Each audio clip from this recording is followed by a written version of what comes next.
이번 시간은 컴퓨터의 분류와 자료에 대해서 알아보겠습니다. 먼저 컴퓨터 분류가 있는데요.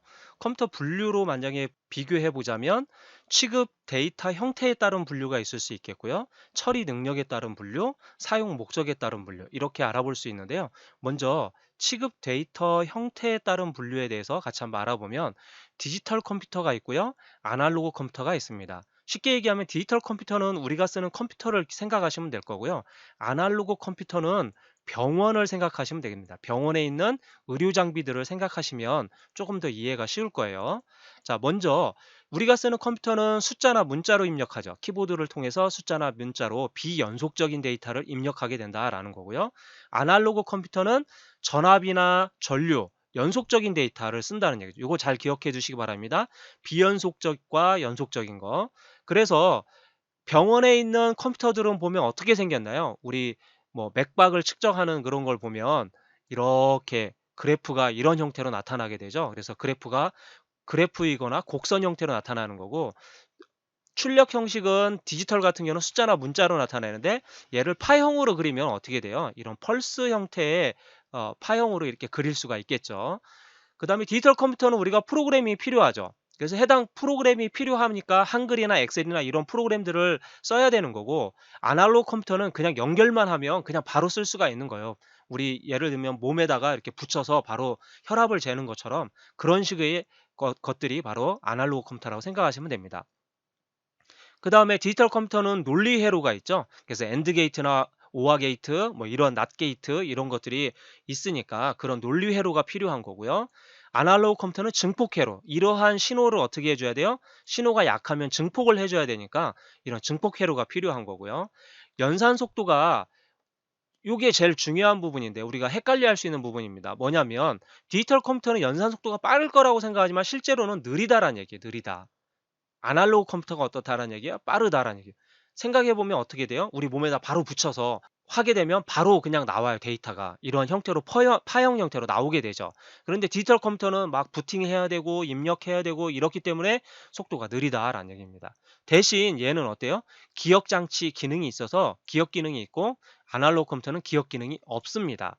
요거 잘 기억해 두셔야 되고요.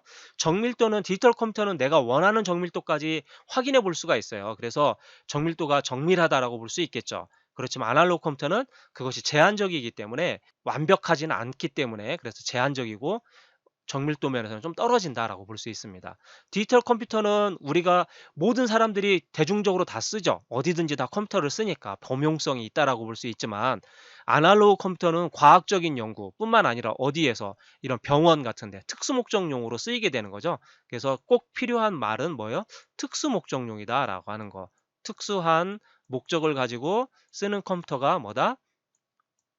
바로 아날로그 컴퓨터다라는 거 기억해 두시면 되겠습니다. 특수 목적용이다라는 거. 취급하는 데이터가 디지털이냐 아날로그냐에 따라서 디지털 컴퓨터냐 아날로그 컴퓨터냐, 연속적이냐 비연속적이냐라는 걸 가지고 구분해 볼 수가 있겠습니다.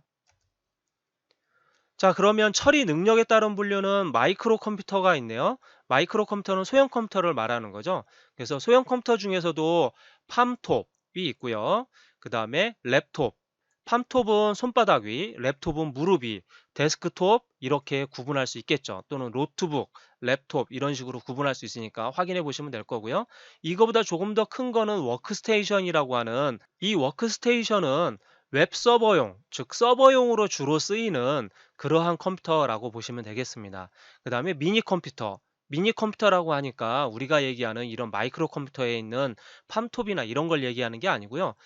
실제로는 중형 컴퓨터를 얘기하는 겁니다. 메인프레임보다는 성능이 조금 낮지만 주로 어디에서 쓰이는 거다? 기업체나 학교나 연구소 등에서 쓰이는 것들이 바로 미니 컴퓨터, 중형 컴퓨터라는 얘기고요. 메인프레임, 대형 컴퓨터를 의미하는 거죠. 그럼 얘는 어디에서 쓰이는 거예요? 은행이나 정부기관, 대학에서 주로 쓰이는 이러한 컴퓨터를 얘기합니다. 그러면 활용을 할 때 마이크로 컴퓨터 같은 경우는 뭐예요? 개인이 쓰는 거고, 워크스테이션은 이거보다는 조금 더 마이크로 컴퓨터 같은 것들을 여러 개를 묶어서 쓸 수 있는 워크스테이션이 있고, 그거보다 더 많이 쓸 수 있는 기업체나 학교나 연구소, 요 말들이 중요하니까요. 이런 것들을 좀 기억해 주시는 게 좋겠고요. 슈퍼컴퓨터는 어떤 게 중요할까요?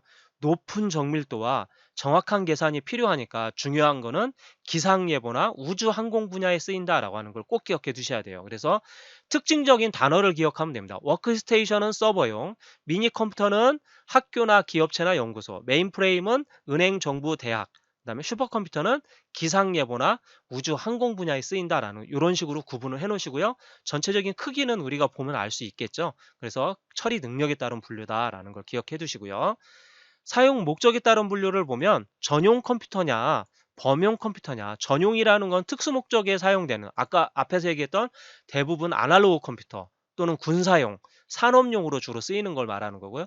범용은 우리가 쓰는 컴퓨터들을 말하는 거죠. 사무 처리나 문서 작성이나 게임, 이런 다목적용으로 해서 개발한 컴퓨터다라고 하는 걸 기억해 두시면 되겠습니다. 자, 다음은 자료의 구성 단위인데요. 이 자료의 구성 단위는 시험에도 잘 나오고 또 우리가 잘 알아둬야 될 부분입니다. 먼저 알아야 될 거는 여기 팁에 있는 이 부분이에요. 작은 것부터 큰 순서. 자, 비트, 니블, 바이트, 워드, 필드, 레코드, 파일, 데이터베이스. 자, 이 순서를 먼저 알아두셔야 됩니다. 이 순서를 알고 난 다음에 그 다음에 작은 것들을 좀 알아보자고요. 이해되셨죠? 그래서 이거 먼저 알아두시고 그런 다음에 자세한 걸 알아보죠. 비트, 정보 표현의 최소 단위다. 꼭 기억해둬야 할 말입니다. 제일 시험에 잘 나왔던 단위이기도 합니다. 그래서 0과 1로 이루어져 있고요. 그래서 이 비트라고 하는 거 잘 기억해 두시고 정보 표현의 최소 단위. 니블은 4개의 비트가 모여서 1개의 니블이 됩니다. 그래서 이거 같은 경우는 4개의 니블이 모이니까 4비트란 얘기죠. 4비트는 2의 4승을 의미하는 거니까 16개의 데이터를 표현할 수 있다라고 보시면 되겠고요. 바이트, 그 다음에 비트 다음에 가장 중요한 건 바이트입니다. 문자 표현하는 최소 단위로 8개의 비트가 모여서 1개의 바이트가 된다라는 거 기억해 두셔야 되겠죠.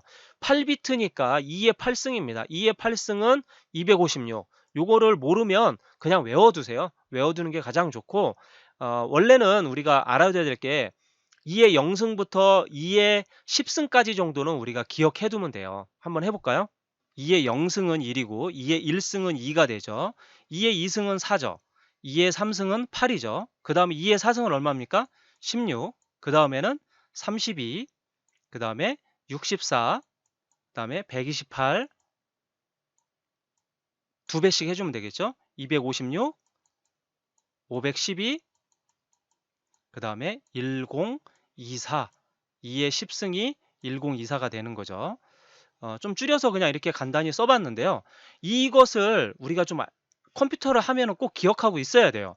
왜 그러냐면 2에 16이라는 수가 나오면 여기에 있는 4비트구나 라고 하는 걸 알면 되고요. 256이다 그럼 2의 8승이라고 하는 256이라고 하는 걸 기억해 두면 돼요. 이렇게 알아두시면 굉장히 편합니다.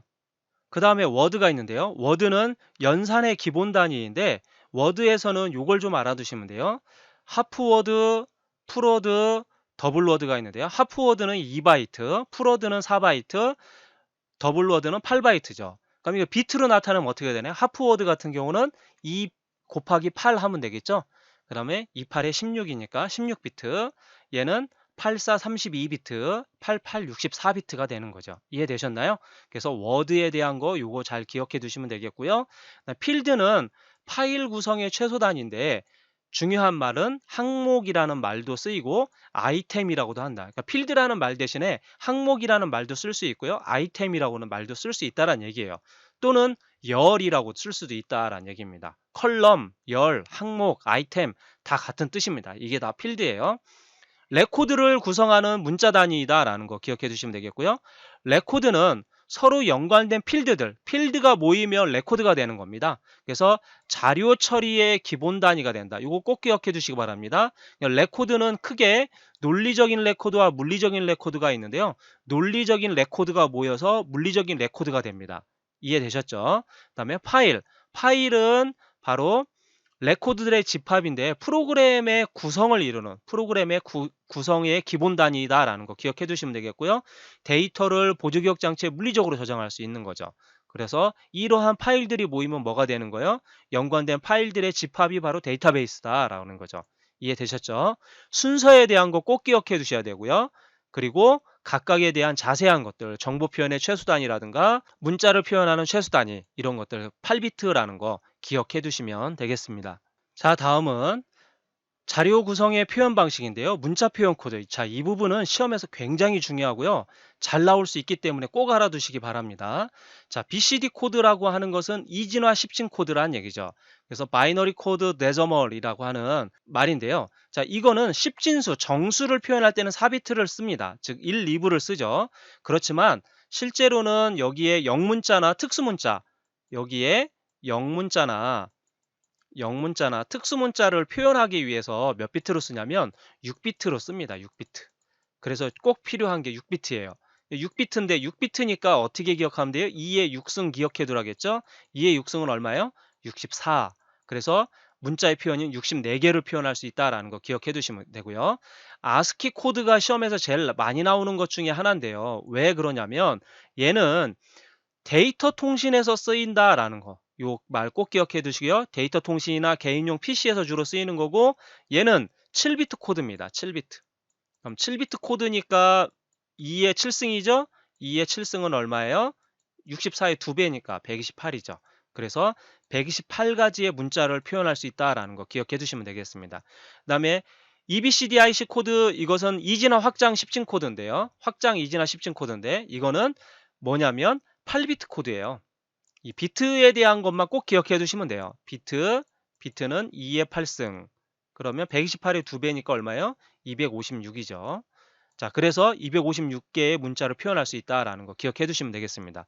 그래서 여기 중에서 제일 시험에 많이 나오는 건 아스키 코드예요. 바로 데이터 통신에 주로 쓰이는 게 어떤 코드냐라고 하는 게 아스키 코드고요.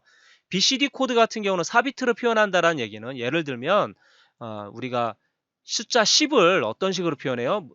4비트로 표현하니까 10, 10, 이진수로 이렇게 표현할 수가 있겠죠. 그래서 이렇게 표현하는 건데 여기에 영문자나 특수문자에 2비트가 더 들어간다는 얘기죠. 그래서 어떻게 하냐면 존비트와 디지트 비트가 이렇게 두 개지로 나눠져요. 그래서 존비트 2비트와 디지트 비트 4비트 이런 식으로 표현이 됩니다. 그래서 총 6비트가 표현이 되는 겁니다. 이해되셨죠? 자, 그 다음에 유니코드가 있는데요. 유니코드도 종종 시험에 잘 나왔는데 KS 한글 규격 코드예요. 얘는 세계의 모든 문자를 표현할 수 있는 16비트 완성형 코드가 있고요. 그래서 이것을 한글이나 한자나 이런 것들을 모두 몇 바이트로? 2바이트로 표현을 해요. 원래 영어나 숫자 같은 경우는 1바이트로 표현하는데 그런데 유니코드로 표현할 때는 전부 다 2바이트로 표현한다라는 거 꼭 기억해 두시면 되겠습니다. 자, 여기에 있는 문자 표현의 코드 방식은 시험에 아주 잘 나와요. 그래서 꼭 기억해 두시면 좋을 것 같습니다. 자, 그 다음에 컴퓨터의 분류와 자료 중에서 또 중요한 것이 바로 오류 검출 코드예요. 조금 전에 얘기했던 문자 표현의 방식에 대한 부분하고 오류 검출 표현 이 코드 방식들이 시험에 굉장히 잘 나와요. 그러니까 잘 알아두셔야 됩니다.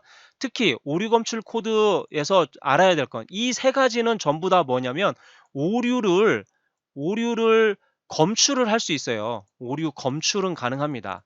검출은 가능한데 문제는 뭐냐면 검출은 되지만 뭐가 안 돼요? 얘는 오류 검출도 되고 플러스 교정이 된다는 얘기예요. 수정이 된다는 얘기입니다. 수정할 수 있다는 얘기죠. 얘는 그럼 어떻게 해요? 수정은 할 수가 없다는 얘기입니다. 수정은 안 된다. 그래서 페리티 코드가 있고요. 그 다음에 블록합 검사가 있고요.